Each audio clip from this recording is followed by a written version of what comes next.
दोस्तों, एक बार फिर से स्वागत है आप सभी का आपके अपने favourite English learning channel scholar English पर। मेरा नाम है दीपिका कुमावत और मैं इस चैनल पर वेरियस कॉम्पिटिटिव एग्जाम्स के लिए इंग्लिश सब्जेक्ट टीच करती हूँ। तो बेसिकली आज के इस वीडियो में हम एक बहुत ही शानदार और इंटरेस्टिंग पोएम डिस्कस करने वाले हैं, जिसका नाम है all the world's a stage by William Shakespeare.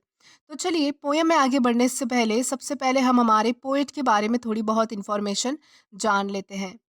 तो दोस्तों, विलियम शेक्सपियर, इनका जन्म जो है वो 26 अप्रैल 1564 Stratford upon Avon, United Kingdom में हुआ था। और वो एक बहुत ही famous playwright, poet, actor and dramatist थे। उन्हें बार्ड ऑफ एवन इस नाम से भी जाना जाता है। उन्होंने 39 प्लेज एंड 154 सोनेट्स लिखे थे। और उनके और भी कुछ कई वर्क्स फेमस है, जैसे कि Hamlet, King Lear, Macbeth, a Midsummer Night's Dream, the Merchant of Venice and the Tempest. और लास्टली उनकी डेथ जो है वो 23 अप्रैल 1616 Stratford upon Avon, United Kingdom में हुई थी। तो दोस्तों, ये तो हमने बात की हमारे पोएट के बारे में। अब हम आगे बढ़ेंगे और जानेंगे कि हमारी पोएम हमसे क्या कहती है। तो दोस्तों, अगर बात करें इस पोएम के बारे में, तो ये एज यू लाइक इट इस प्ले से ली गई है। और बेसिकली ये पोएम नहीं है, बल्कि ये मोनोलॉग है, जो जेकस इस कैरेक्टर ने इस प्ले में एक्ट नंबर 2 सीन नंबर 7 में दिया था। तो यहाँ इस पोएम में हमारे पोएट ये बताने की कोशिश करते हैं कि ये दुनिया एक स्टेज है, यानी कि एक मंच है। और हम इंसान इस मंच के प्लेयर्स हैं, जो अलग अलग भूमिका निभाते हैं। तो इस एक लाइफ में हमें अलग अलग कैरेक्टर्स का रोल प्ले करना पड़ता है। और पोएट ने यहाँ हमारी लाइफ को 7 स्टेजेस में बांटा है। तो चलिए, इसे और भी अच्छे से समझने के लिए हम पोएम में आगे बढ़ते हैं और इसका लाइन टू लाइन एक्सप्लेनेशन देखकर इस पोएम को हम समझने की कोशिश करते हैं। तो हमारे इस पोएम की सबसे पहली दो लाइंस है, all the world's a stage and all the men and women merely players. यानी कि यहाँ पे ये बताया गया है कि ये सारी दुनिया एक स्टेज है, एक मंच है, एक रंगमंच है। और ये सारे जितने भी मेन एंड वुमेन है इस स्टेज के प्लेयर्स है। जैसे कोई नाटक होता है, उसमें बहुत सारे प्लेयर्स होते हैं जो डिफरेंट रोल प्ले करते हैं, कैरेक्टर्स प्ले करते हैं। उसी तरह हमारी लाइफ को यहाँ स्टेज यानी कि मंच बताया गया है। और लोगों को यहाँ पर प्लेयर्स बताया गया है, जो अलग अलग भूमिका यानी कि कैरेक्टर्स प्ले करते हैं, भूमिकाएं निभाते हैं। They have their exits and their entrances. तो यानी यहाँ पर ये बताया गया है कि इन सभी कैरेक्टर्स की एग्जिट भी होती है और एंट्रेंस भी होता है। जैसे कि किसी स्टेज पर जब कोई नाटक होता है, तो बहुत सारे अलग अलग कैरेक्टर्स जो है वो अपने रोल के हिसाब से एंट्री लेते हैं और बाद में एग्जिट भी लेते हैं, यानी कि वहाँ से चले भी जाते हैं। उसी तरह हमारी लाइफ है, हमारी लाइफ जो है, हमारी एंट्री भी होती है हमारी लाइफ में, यानी कि हम जन्म भी लेते हैं। और हमारी लाइफ से हमारी एग्जिट भी होती है, यानी कि हमारी मृत्यु भी होती है। तो इस चीज़ को, हमारी लाइफ को जो है वो स्टेज से कंपेयर करके बताया गया है। जैसे स्टेज पर अलग अलग प्लेयर्स आते हैं, अलग अलग कैरेक्टर्स आते हैं, वो अपनी एग्जिट एंड एंट्री लेते हैं। उसी तरह हमारी लाइफ है, हम भी हमारी लाइफ के स्टेज में जो है वो एंट्री लेते हैं, यानी कि जन्म लेते हैं, और एग्जिट लेते हैं, यानी कि मृत्यु हो जाती है हमारी। तो इस तरह से जो है वो हमारी एग्जिट भी होती है और एंट्री भी होती है। And one man in his time plays many parts. तो यहाँ पर ये बताया गया है कि एक व्यक्ति एक समय में, यानी कि वन टाइम में बहुत सारे रोल प्ले करता है, यानी कि कई सारी भूमिका वो निभाता है। जैसे कि मानो कोई लड़का है, वो किसी का बेटा है, किसी का भाई है, आगे जाकर वो किसी का पिता बनेगा, फिर ग्रैंडफादर बनेगा। तो इस तरह से जो है वो एक ही इंसान एक टाइम में बहुत सारे रोल प्ले जो है वो रोल प्ले करता है, यानी कि भूमिकाएं निभाता है। His acts being 7 ages. और उसका ये जो लाइफ का एक्ट होता है, यानी कि ये जो उसके लाइफ का ड्रामा होता है, वो 7 स्टेजेस में डिवाइड किया गया है। अब आइए देखते हैं वो कौन कौन से स्टेजेस है। At first the infant, mewling and puking in the nurses arms. तो यहाँ पर हमारी सबसे पहली स्टेज कौन सी होती है? सबसे पहली स्टेज हमारी होती है इन्फेंट, यानी कि एक छोटे बच्चे की, यानी कि जो अभी जस्ट पैदा हुआ है या फिर बहुत ही छोटा बच्चा है, उस बच्चे की हमारी पहली भूमिका होती है, जो कि नर्स के गोद में रो रहा है और वॉमिट कर रहा है। तो म्यूलिंग का मतलब होता है रोना, और प्यूकिंग का मतलब होता है उल्टियाँ करना, यानी कि वॉमिट करना। तो ये हमारी सबसे पहली भूमिका होती है। Then the whining schoolboy with his satchel and shining morning face creeping like snail unwillingly to school। यानी कि हमारी दूसरी स्टेज आती है एक स्कूल बॉय की, जो रो रहा है, वाइनिंग यानी कि रोना। और वो लड़का अपने सैचल, सैचल का क्या मतलब होता है? सैचल का मतलब होता है स्कूल बैग, यानी कि वो लड़का अपने स्कूल बैग के साथ है, जिसके चेहरे पर सुबह के समय एक अलग ही रौनक होती है, एक अलग ही चमक होती है। लेकिन वो स्कूल नहीं जाना चाहता, इसलिए स्नेल की तरह यहाँ-वहाँ रेंग रहा होता है। यानी कि हर काम वो बहुत ही आलस से करता है। जैसे कि आपने देखा होगा कि बचपन में जब आपको जो स्कूल नहीं जाना होता है, तो आप हर काम जो बहुत ही आराम से करते हो, बड़ा आलस आता है हर काम में और आपका स्कूल जाने का ज़्यादातर मन नहीं करता है, तो वो हमारी सेकंड स्टेज होती है। तो यहाँ पर जो है वो हमारे सेकंड स्टेज के बारे में बताया गया है कि हमारी सेकंड स्टेज जो है वो एक स्कूल जाने वाले बच्चे की होती है, जिसे स्कूल जाने का मन नहीं होता है और वो हर काम में आलस दिखाता है। And then the lover, sighing like furnace, with a woeful ballad made to his mistress' eyebrow. यानी कि देन हमारी थर्ड स्टेज आती है जो कि है एक लवर की, जो कि किसी भट्टी की तरह आहे भरता है। साइन का मतलब होता है आहे भरना और फर्नेस का मतलब होता है भट्टी। तो जिस तरह एक भट्टी में जलती हुई आग की लपटें किस तरह से आवाज़ करती है, उसी तरह जब एक लड़का लवर बन जाता है यानी कि लव में होता है तो वो भी वैसा ही हो जाता है। यानी कि उस भट्टी की आग की तरह हो जाता है और इस समय में उसके गीत जो है वो दुःख भरे हो जाते हैं। वोफुल यानी कि दुःख भरा और बैलेड यानी होता है गीत। यानी कि उसके गीत इस स्टेज में जो है वो दुःख भरे होते हैं। वो हमेशा जो है वो दुःख भरे गाने गाता है या फिर दुःख भरे गाने सुनता है। और ये सब गाने जो है वो उसने अपनी लवर की आईब्रोज़ यानी कि स्पेशली हम कहें तो पर्टिकुलर आईब्रोज़ के बारे में ही बात नहीं हो रही है, यहाँ पर उसकी ब्यूटी को रिप्रेज़ेंट किया गया है कि वो सब गाने जो है वो लवर यानी कि जो लवर बॉय होता है वो अपनी मिस्ट्रेस, मिस्ट्रेस का मतलब होता है फीमेल लवर, उसके ब्यूटी के बारे में लिखे होते हैं और उसके गानों में जो है वो अलग ही दर्द होता है।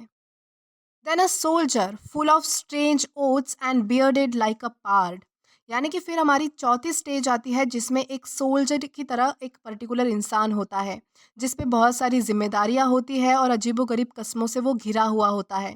दोस्तों, ओथ्स का मतलब होता है कस्में, यानी कि उस पे बहुत सारी जिम्मेदारियां होती है और कस्में होती है। और इस स्टेज में वो एक पार्ड, पार्ड का मतलब होता है चिता, जिसे हम लेपर्ड कहते हैं, वैसा होता है, जिसकी अब अच्छे से दाढ़ी आ चुकी होती है, यानी कि वो फुल्ली ग्रोन हो चुका होता है, एक आदमी हम जिसे कह सकते हैं।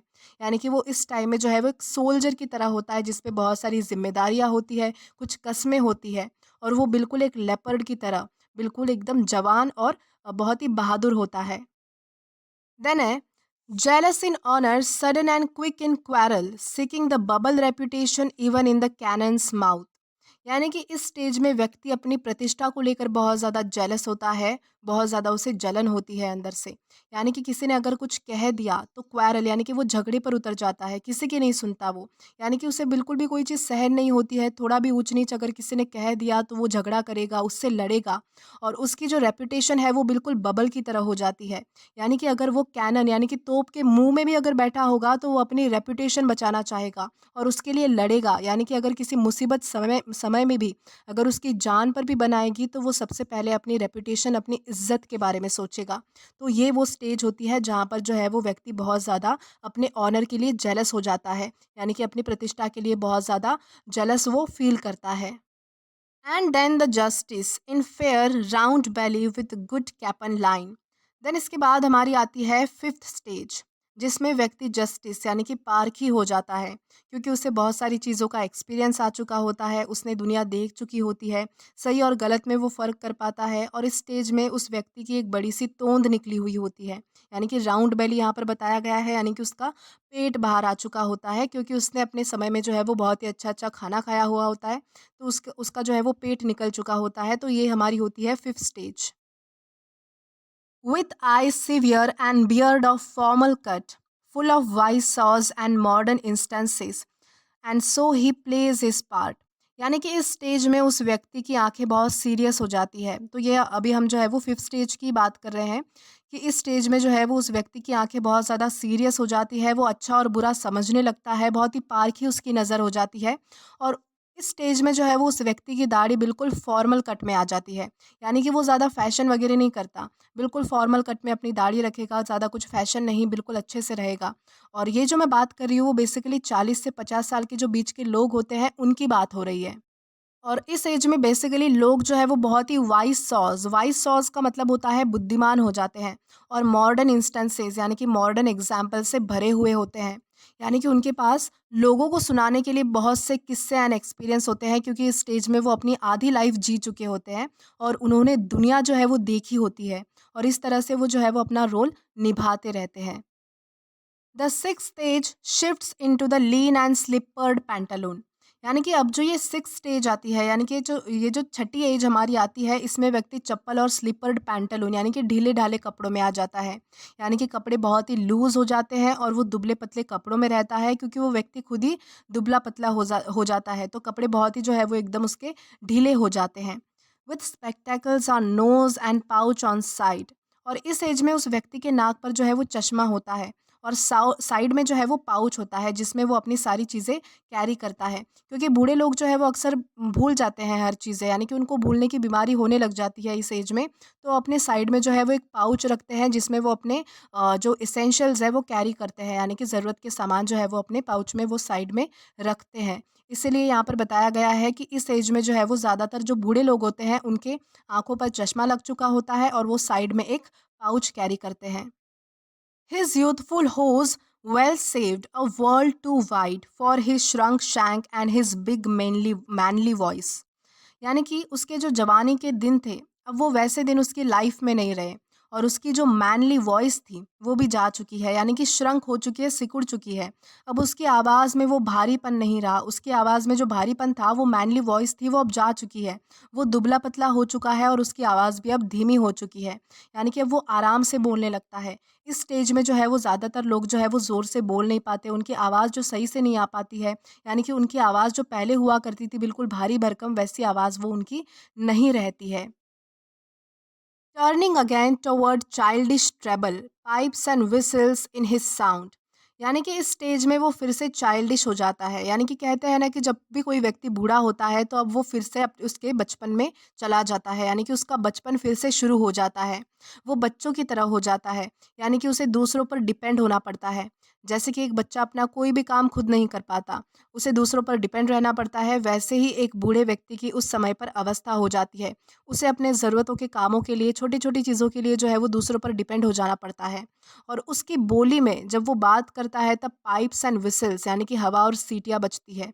यानी कि उस स्टेज में व्यक्ति जो है वो अच्छे से बोल नहीं पाता और बोलते समय आवाज़ की बजाय जो है वो हवा हवा बाहर आती है या फिर सीटियाँ बजती है, यानी कि अच्छे से बोला नहीं जाता इस स्टेज में।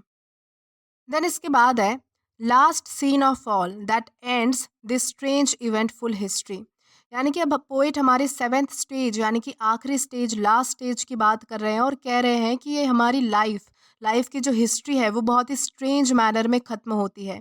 यानी कि हमारी लाइफ का जो सारा ड्रामा है, ये अब हमारी आखिरी स्टेज में ख़त्म हो जाता है। इस सेकंड चाइल्डिशनेस एंड मियर ऑब्लिवियन। क्योंकि इस दूसरे बचपन में हमारे पास कुछ नहीं बचता। और मियर ऑब्लिवियन का मतलब होता है हमारी याददाश्त, यानी कि हमारी याददाश्त भी जो है वो लगभग जा चुकी होती है, हम सब कुछ भूलने लग जाते हैं, हमें कुछ याद नहीं रहता इस स्टेज में। Sans teeth, sans eyes, sans taste, sans everything. और इस लास्ट स्टेज में हमारा सब कुछ चला जाता है। सैंस का मतलब होता है के बिना, यानी कि दांतों के बिना, आँखों के बिना, टेस्ट के बिना कुछ भी नहीं बचता हमारे पास। यानी कि हमारे पास ना इस स्टेज में दाँत होते हैं, ना आँखों की रोशनी होती है, ना टेस्ट होता है। आप कुछ भी खाओ, आपको इस स्टेज में पता नहीं चलेगा, आपको ज़्यादा टेस्ट नहीं आएगा, आपके पास कुछ भी नहीं बचता। यानी कि ये हमारी लास्ट स्टेज होती है जहाँ पर हमारे पास कुछ भी नहीं रहता। ना हमारे पास दाँत रहते हैं, ना आँखों की रोशनी रहती है, ना टेस्ट रहता है, ना कुछ भी रहता है। तो इस तरह जो है वो पोएट ने यहाँ पर 7 स्टेजेस के बारे में बताने की कोशिश की है और इसी के साथ हमारी इस पोएम का लाइन टू लाइन एक्सप्लेनेशन यहाँ पर ख़त्म होता है। और अगर आपने अभी तक हमारा टेलीग्राम चैनल जॉइन नहीं किया है तो टेलीग्राम पर English with Deepika Kumawat search करके या फिर डिस्क्रिप्शन में दिए गए लिंक के थ्रू डायरेक्ट आप हमारा टेलीग्राम चैनल जॉइन कर सकते हैं, ताकि आप कभी भी वीडियो से रिलेटेड कोई भी अपडेट मिस ना करें। और अगर आपको आज का ये वीडियो पसंद आया है तो do like this video, subscribe the channel and share as much as you can. और अगर आपने इससे पहले वाले वीडियोस नहीं देखे हैं तो यहाँ पर मैंने एक प्लेलिस्ट प्रोवाइड की है, जहाँ पर आप क्लिक करके वो पहले वाले वीडियोस भी एक्सप्लोर कर सकते हैं और देख सकते हैं। Till then keep learning. Thank you.